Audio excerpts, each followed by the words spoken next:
Assalomu alaykum, hurmatli do'stlar, kanalimiz podpисчиklari.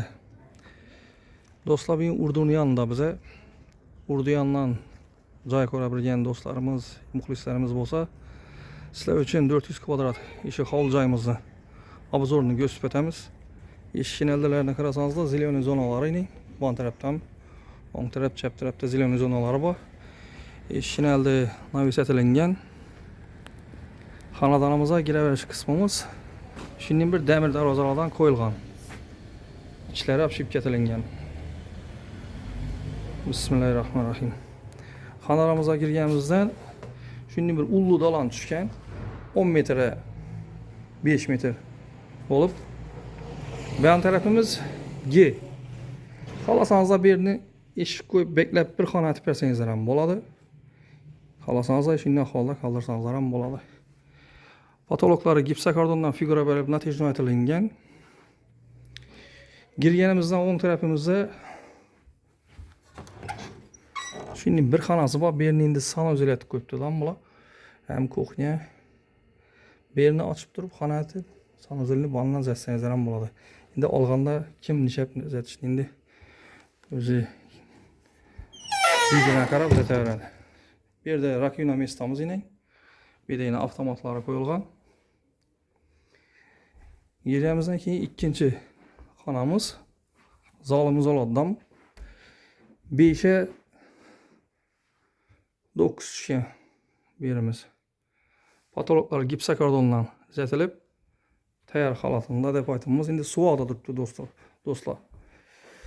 Aynalarimiz bu yoqda akvaplastikdan qo'yilgan. Aynalarimiz.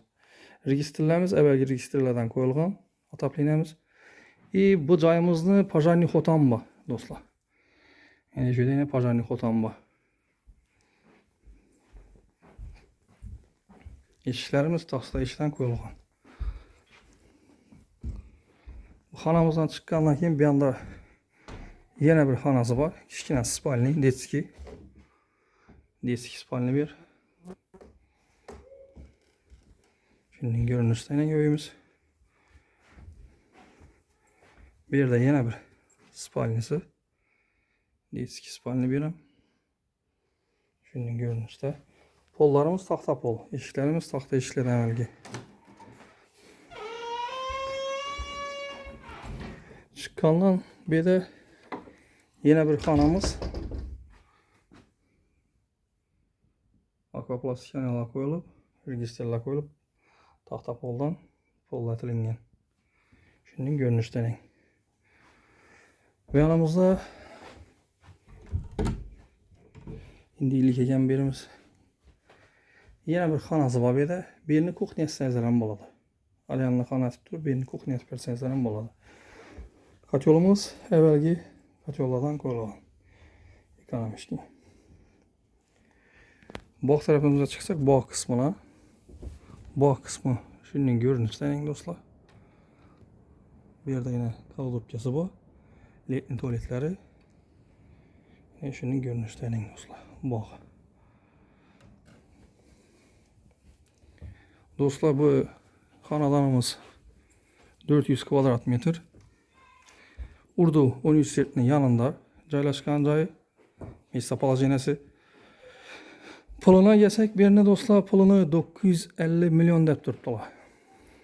Gelishlardan yeri bor, ozgina. Esa do'stlar, kimda kim qiziqqan bo'lsa, shu yerdan joy olishni qiziqqan bo'lsa, shu yerni gelip görsengizler, ekranlarda nömerlerini koyamiz do'stlar. Telefon etsangizlar, kelib görüşüp gaplashib beramiz. Like bilan podpiskani yoddan chiqarmanglar do'stlar. Like podpiska etib borsangizlar, kvartira, xonadonlarni ko'rsatib borsa, sizlar uchun harakat etamiz. Kimda kim uy joyini sotmoqchi bo'lsa yoki olmoqchi bo'lsa, ekranlarda nömerlerini qoldiramiz. Nömerlere telefon etsangizlar, sizlarga joylarınızı satışlarınızdan, alışlarınızdan yardım etamiz do'stlar. Mesela keyingi roliklarda görüşguncha deb qolamiz. Xayr do'stlar, sog' salomat bo'linglar.